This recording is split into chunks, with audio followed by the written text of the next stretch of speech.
Hello and welcome to yet another video of Law Scope. In today's video, I am Sana Parvez. I am your legal expert for Hitbullseye. In today's video, we shall be discussing the very tumultuous topic in the current political scenario. So, as you might know, Rahul Gandhi's disqualification is currently taking over the newspapers. It's currently taking over everywhere. The news of his disqualification as a minister of the parliament. So in today's video, what we shall be doing is we shall be studying the legal aspects which relate to the whole scenario. So let us try to first analyze the facts. Let us try to understand why the disqualification took place and what was the case all about. The case was filed just before the 2019 elections of the Lok Sabha back in 2019 and in Surat, Gujarat. So basically in Purnesh Modi versus Rahul Gandhi, Purnesh Modi rather alleged that Rahul Gandhi had made a speech in which he said that all people with the surname Modi happen to be thieves or something, right? So basically what happened after that was that Purnesh Modi filed a case of defamation against Rahul Gandhi, stating that his surname was defamed. Now, if we consider the law on defamation, defamation is both a civil wrong as well as a criminal offence. It's a civil wrong for making, it's a tortious wrong rather of making false imputations on other people and casting aspersions on other people. And when it becomes a criminal wrong, when you try to malign the reputation of other people by casting aspersions on that person. So essentially the basic difference between the civil wrong and criminal wrong is basically the objective that you seek from convicting that person or holding that person guilty. In civil, you're seeking damages, and in criminal, you're basically seeking the conviction of that person or imprisonment or fine from that person. So here a criminal case was filed against Rahul Gandhi, and finally the judgment was given very recently by the Chief Judicial Magistrate of one district in Surat, and it was given, and he was basically given a maximum 2 years of sentence. So it has to be noted that the maximum sentence that can be given in defamation case is 2 years only. So this is the maximum that could have been given to any person who could have defamed anybody for that matter. So Rahul Gandhi has been awarded this sentence, and because of the consequence of the same, he has been disqualified as a member of parliament from Lok Sabha as well. So now let us have a look at what are the various grounds for disqualifications of members of parliament.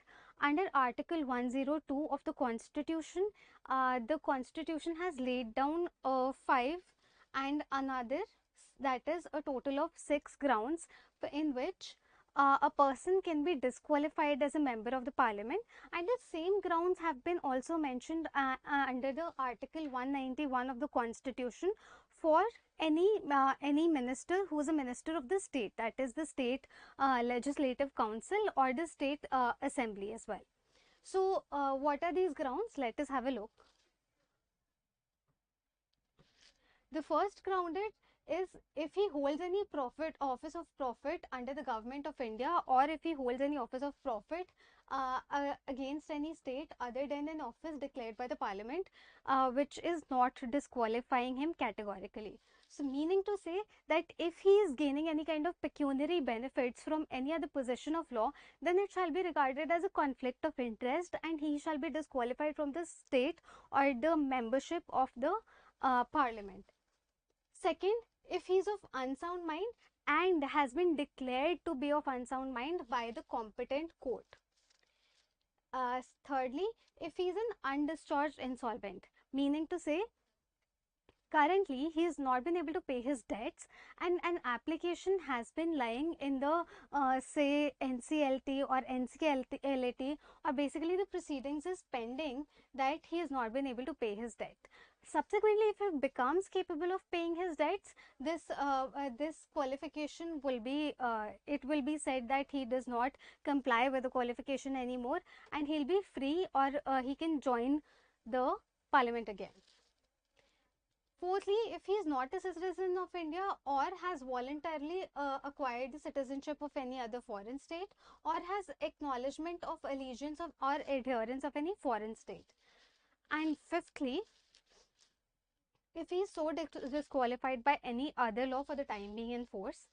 Sixth, and another ground that is written separately, is that a person shall also be disqualified if he has been categorically disqualified under Schedule 10 of the Constitution, that is under the anti-defection law. That means that after becoming the minister, he has joined some other party, or he is complying with over the wishes and whims of some other party, and he is not loyal to his party.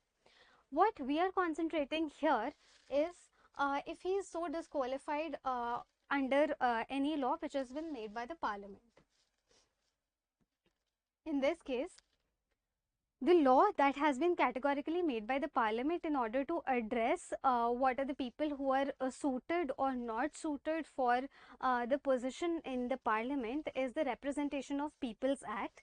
The Representation of People's Act was promulgated in 1951 under the law ministership of Dr. B.R. Ambedkar, and it basically comprises of the conduct that is to be followed by the ministers, how the elections are going to be held, what are the do's and don'ts by the ministers, etc. And it also, under section 8, 9, 10, 11, 8A and 9A, it lays down certain disqualifications, saying that if a person does any of the following things, then he shall be disqualified of holding a position as a minister in either the state or the center as well. So let us have a look at what are the basic disqualification grounds. In section 8, disqualification on commitment of following offences. There are some offences that have been laid down, and if you commit these offences, then straight off you will lose your membership to the parliament. There is no minimum requirement, so even if you are convicted and you are just punished with fine also, even then you will lose your membership. What are these grounds? Firstly, of promoting enmity between different groups on the grounds of birth, residence, language, etc.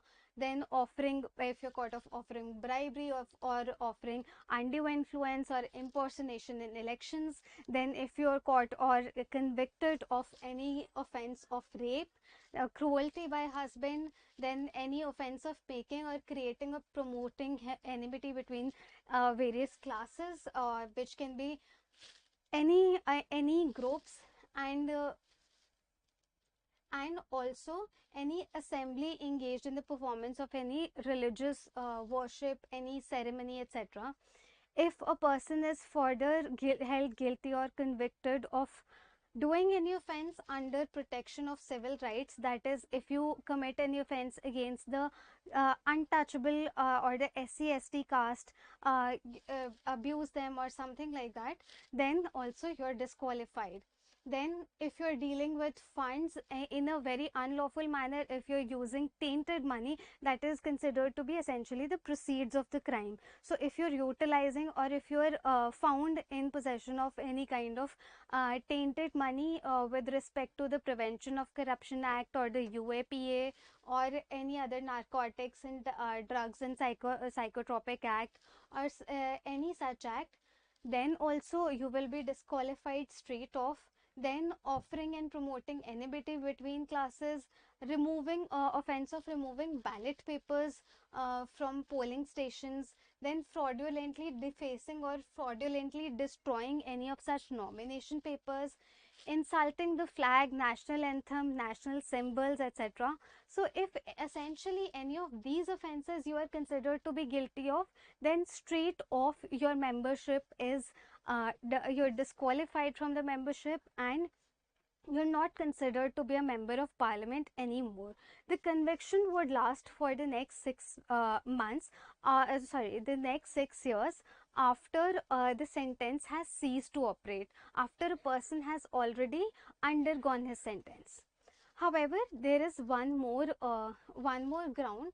This is essentially if a person is convicted of any other offence which has not been mentioned in the list that we saw in the previous two slides.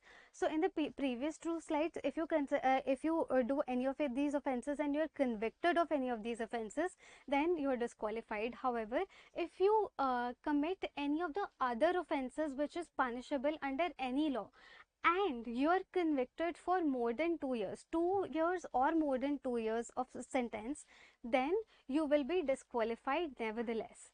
So this is essentially the clause under which Rahul Gandhi has been disqualified. Why?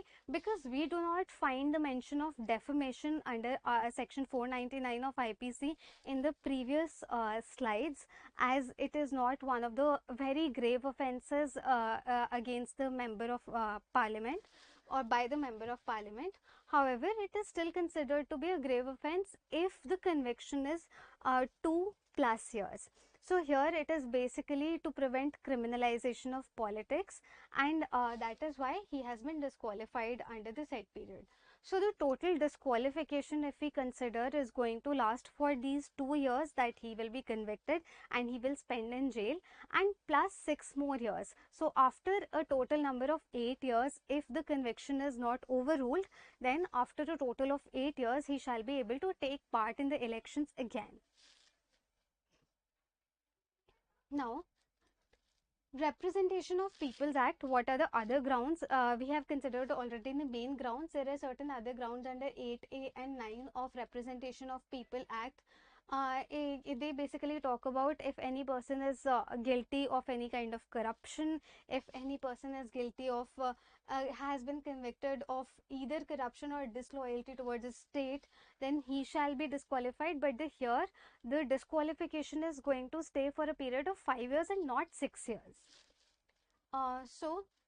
In section 9A also states that disqualification for government contracts, if a person is also involved in any other business which is a private business, and he has a sizable amount of share or a major interest in that particular contract, then while that contract is being considered, or while the appropriation of funds from the government accounts is being considered in the parliament, for that duration only he cannot be a member of the parliament and he shall be considered to be disqualified.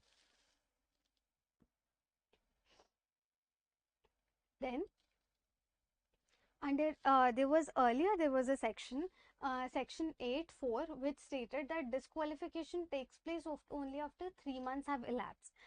This was essentially put in place to give an opportunity to the member of the parliament to file an appeal and do all that was required, and so that no action is taken unnecessarily and no action is taken in a hurry, in a very hasty manner.